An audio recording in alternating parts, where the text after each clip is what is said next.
Hey everyone, welcome back to our new session. अभी हम लोग कर रहे हैं टीओसी, थ्योरी ऑफ कंप्यूटेशन, जिसको आप अपने यूनिवर्सिटी के सिलेबस में जो है फ्लैट के नाम से जानते होंगे, formal language and automata theory के नाम से। अब उसे आगे कंटिन्यू करते हुए हमने जो है रेगुलर लैंग्वेज वाले यूनिट को थोड़ा सा हम बात करेंगे लैंग्वेज के ऊपर। मतलब हम लैंग्वेज पहचानेंगे अब कि ये लैंग्वेज जो है वो रेगुलर है कि नहीं है, इस तरीक़ा से। तो चलिए, सबसे पहले अगर हम लैंग्वेज सेट की बात करें तो लैंग्वेज सेट में रेगुलर लैंग्वेज के रेफरेंस से हम लोग जो है इसको दो सेट में डिवाइड कर सकते हैं। पहला सेट ऐसा लैंग्वेज का जो कि रेगुलर सेट होगा, दूसरा ऐसा कि जो कि नॉन रेगुलर होगा, मतलब रेगुलर वो नहीं होगा। तो दो तरीका का हो सकता है। और हम लोग जो है बात करेंगे कि कौन सा जो सेट है वो रेगुलर सेट होगा, कौन सा सेट जो है वो हमारा नॉन रेगुलर सेट है। इसकी अगर हम बात करें तो लैंग्वेज हमने जो है रेगुलर और नॉन रेगुलर हमको पहचानना है, ठीक है। उसका यहाँ पे कहानी रोक दीजिए, तब दूसरा कहानी सुनिए। लैंग्वेज हमारा दो टाइप का हो सकता है। एक फाइनाइट लैंग्वेज है।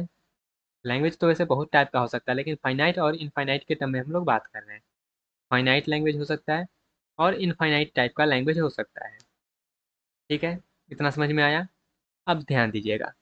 तो फाइनाइट लैंग्वेज जो होता है ना, फाइनाइट लैंग्वेज वो हमेशा रेगुलर होता है। फाइनाइट लैंग्वेज जो रहता है वो हमेशा रेगुलर होता है, ठीक है। फाइनाइट का काम तो हो गया। हमने क्या पहचानना है? हमने पहचानना है रेगुलर और non regular.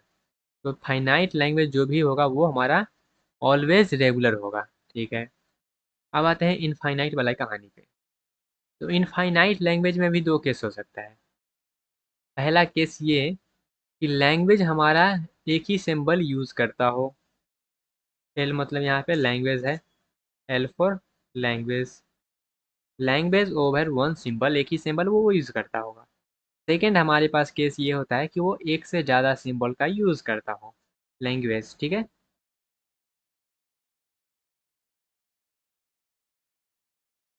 L for language. अब यहाँ पे एक सिंबल यूज़ कर रहा है या फिर एक से ज़्यादा सिंबल का यूज़ कर रहा है, यहाँ पे ये कहानी आया। अब समझिएगा, सबसे पहले एक सिंबल वाला का कहानी। अगर एक ही सिंबल का यूज़ कर रहा है तो हो सकता है लैंग्वेज जो हमारा बन रहा है वो एपी के फॉर्म में बन रहा हो। मतलब जो अर्थमेटिक प्रोग्रेशन का जो हमारे पास सीरीज होता है उस सीरीज में बन रहा हो। तो अगर उस सीरीज में बन रहा है तो वो हमारा क्या होता है? रेगुलर होता है। उस टाइप का लैंग्वेज जो होता है वो रेगुलर होता है। अगर वो एपी के टर्म में नहीं बन रहा है, अगर एक ही सिंबल यूज़र है, तो वहाँ पे मेरा जो है वो नॉन रेगुलर होता है, ठीक है। अब आते हैं एक से ज़्यादा सिंबल में। तो एक से ज़्यादा सिंबल में अगर हमारे पास कोई भी जो है इनफाइनाइट डिपेंडेंसी नहीं होता है, इनफाइनाइट डिपेंडेंसी नहीं होता है तो वो रेगुलर होता है। और अगर इनफाइनाइट डिपेंडेंसी होता है, अगर एपी फॉर्म नहीं हो रहा है, तो उसको हम लोग बोलते हैं क्या? Non regular. तो हमने लैंग्वेज सेट को देखा, दो सेट में उसको डिवाइड किए, रेगुलर में और नॉन रेगुलर में। रेगुलर पहचानने के लिए हमने जो है फाइनाइट और इनफाइनाइट के टर्म में बात की। फाइनाइट वाला हमेशा रेगुलर होगा। इनफाइनाइट में दो टर्म, एक सिंबल, एक से ज़्यादा सिंबल।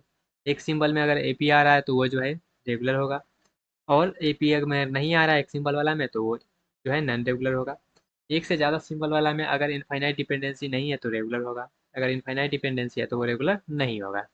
अब चलिए, कुछ कुछ लैंग्वेज यहाँ पे हम आपको देते हैं। उस लैंग्वेज को लेके आपको जो है ये चेक करना है कि ये मेरा रेगुलर लैंग्वेज है कि नहीं है। तो जैसे कि यहाँ पे एक लैंग्वेज हम आपको ये दी है, बताइएगा ये हमारा जो है लैंग्वेज रेगुलर है कि नहीं। और इसमें बहुत लोग कंफ्यूज भी होते हैं, ठीक है। चलिए हम लोग समझते हैं।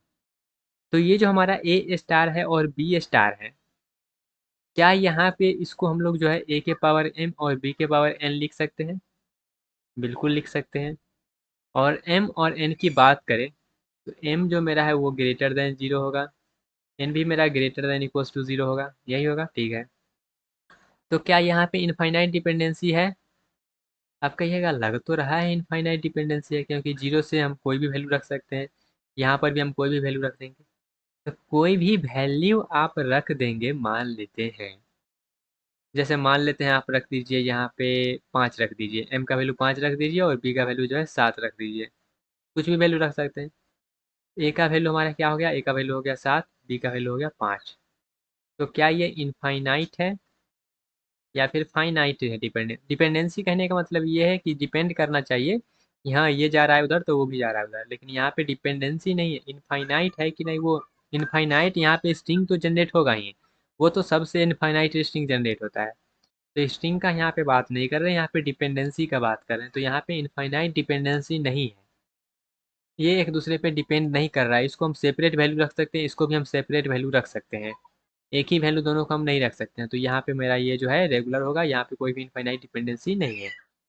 सेकेंड एग्जाम्पल की बात करें, आप यहाँ पे देखिएगा ए के पावर एन और बी के पावर एन ले लिए, ए के पावर एन ले लिए और बी के पावर एन ले लीजिए, ये स्टार वाला में और इसमें पावर हम पहले से ही फिक्स कर दिए हैं। अब यहाँ पे कहिएगा ये तो सेम ही यही लग रहा है, लेकिन यहाँ पे आप कह रहे हैं ये रेगुलर है ही नहीं। ज़रा ध्यान से देखिएगा, यहाँ पे ए का वैल्यू एन है और बी का वैल्यू एन है, इसको जब आप खोलिएगा, इसको तो खोलने का जरूरी है नहीं, इसको जब आप खोलिएगा तो यहाँ पे हमारा जो है आगे बढ़ती है, सबसे पहले 0 रखिए वैल्यू, फिर 1 रखिए, फिर 2 रखिए, तो यहाँ पे एक वैल्यू रख रहे हैं, दोनों पे आपस में क्या हो रहा है, डिपेंडेंट हो रहा है। एन का वैल्यू इधर जो आएगा वही वैल्यू उधर भी आएगा, डिपेंडेंट है। तो यहाँ पे मेरा ये क्या होगा, रेगुलर होगा। अगर एक इनफाइनाइट में जा रहा है तो दूसरा भी इनफाइनाइट में जा रहा है, यहाँ लेकिन अगर बी इनफाइनाइट में जा रहा है तो ये जाएगा कि नहीं जाएगा उसका कोई भरोसा नहीं है, ठीक है। तो यहाँ पे इनफाइनाइट डिपेंडेंसी नहीं है, लेकिन यहाँ पे एक अगर इनफाइनाइट में जा रहा है तो पूरा का पूरा लैंग्वेज को ही इनफाइनाइट में उठा के ले जाएगा, तो इसलिए मेरा जो है ये रेगुलर नहीं है। अब यहाँ पे देखिएगा, इनफाइनाइट और इनफाइनाइट नहीं वाला बात समझ गए। नेक्स्ट है यहाँ पे 2 के पावर एन है, देखिए ए बराबर ए 2 के पावर एन है, सॉरी ए 2n है, ए के पावर 2 है, और एन हमारा ग्रेटर देन इक्वल टू 0 है, तो पुट कर दीजिए वैल्यू, जब वैल्यू पुट करिएगा तो इस तरीके से आया है। तो यहाँ पे सबसे पहले देखिएगा एक ही सिंबल यूज़ हो रहा है ना, हाँ बिल्कुल, जब एक सिंबल यूज़ हो रहा है तो एपी में है कि नहीं चेक करिए। तो यहाँ पे देखिएगा इसका आएगा 0 2 6 8 इस तरीका से आएगा, तो यहाँ पे ये एपी फॉर्म हो रहा है, मतलब ये जो है हमारा रेगुलर लैंग्वेज होगा। नेक्स्ट यहाँ पे ए के पावर 2 के पावर एन है और n greater than equal to 0 है, पुट कर दीजिए। पुट जब करिएगा तो सबसे पहले एक ही सिंबल यूज़ हो रहा है ना, तो क्या यहाँ पे एपी बन रहा है, तो नहीं, एपी जैसा तो नहीं लग रहा है, एपी में जो है डिफरेंस सेम रहना चाहिए, लेकिन यहाँ पे एक डिफरेंस है, यहाँ पे 2 हो गया, यहाँ पे 4 हो गया, डिफरेंस सेम नहीं है, तो यहाँ पे ये एपी में नहीं है, तो ये जो है मेरा रेगुलर नहीं होगा। कितना आसान आसान सा है समझना, ठीक है। चलिए अगला एग्जाम्पल देखते हैं। अगला हमारा क्या है, ए के पावर एम बी के पावर एन और एलसीएम यहाँ पे बोल रहा है दोनों का 1 होना चाहिए। एलसीएम दोनों का क्या होना चाहिए, 1 होना है। एलसीएम मतलब लीस्ट कॉमन मल्टीपल, मतलब सबसे छोटा मल्टीपल जो हो सकता है वो, तो सबसे छोटा मल्टीपल तो जो है वो कोई फिक्स ही होगा, ठीक है। तो ये मेरा जो है वो रेगुलर होगा। नेक्स्ट अगर हम जीसीडी की बात करें, ग्रेटेस्ट कॉमन डिवाइज़र की, तो ग्रेटेस्ट कॉमन डिवाइज़र जो मेरा अगर 1 है तो वहाँ पे जो है बहुत सारा टर्म आ सकता है, एक ही टर्म नहीं आएगा, ठीक है, मतलब फाइनाइट टर्म नहीं आएगा, इनफाइनाइट जो है टर्म आएगा, तो ये मेरा जो होता है रेगुलर नहीं होता है। उसी प्रकार की हम प्राइम की बात करते हैं, तो ए के पावर प्राइम करिए तो यहाँ पे जो है प्राइम नंबर लीजिए, फिर वहाँ पे आप देखिएगा तो एपी का भी टर्म नहीं बनेगा और वो मेरा जो है नॉट रेगुलर होता है। फिर यहाँ पे प्राइम का अगर स्टार ले लेते हैं तो वो मेरा क्या हो जाता है, रेगुलर हो जाता है। तो ये सब का प्रूफ होता है, आप इसको जो है एक्सपेंड करिए, जैसे प्राइम ने यहाँ पे क्या करिए ना, ए के पावर प्राइम क्या होता है, यहाँ पे मान लेते हैं हम 3 ले लिए और इसका स्टार करिए। अब इसको आप एक्सपेंड करिए तो स्टार है तो क्या हुआ, यहाँ पे चला जाएगा क्या है। अब इसको जब आप खोलिएगा तो क्या हो जाएगा हमारे पास, ए के पावर सबसे पहले 0 रखिएगा तो पूरा का पूरा पावर मतलब वो एप्सिलॉन बन जाएगा, फिर हमारे पास 1 रखिएगा तो ये जो है 3 बन जाएगा, फिर 2 रखिएगा तो 6 बन जाएगा, 3 रखिएगा तो 9, तो यहाँ पे एपी फॉर्म होता हुआ दिख रहा है, ठीक है। तो ये मेरा क्या हो जाएगा, रेगुलर हो जाएगा। तो कुछ नहीं है, एक्सपेंड करिए, आपको कोई ना कोई फॉर्म में जो है वो बनता दिखेगा ही दिखेगा, और अगर फॉर्म मिल गया तो इसका मतलब अपना कहानी हो गया। तो लैंग्वेज मेरा जो है वो रेगुलर लैंग्वेज है कि नहीं वो फाइंड करने आपको आया। आई होप आपको फाइंड करने आ गया होगा कि लैंग्वेज हमारा जो है वो रेगुलर है कि नहीं, ठीक है। अगर फिर भी इसमें कोई डाउट रह जाता है तो कमेंट सेक्शन आपके लिए खुला है ही, वहाँ से आप क्लियर कर सकते हैं। ये वाला टेबल को आप अच्छे से ध्यान रखेंगे, इसी से अपना क्वेश्चन हो जाएगा। ओके, मिलते हैं अपने अगले सेक्शन में, तब तक के लिए bye bye, take care and all the best.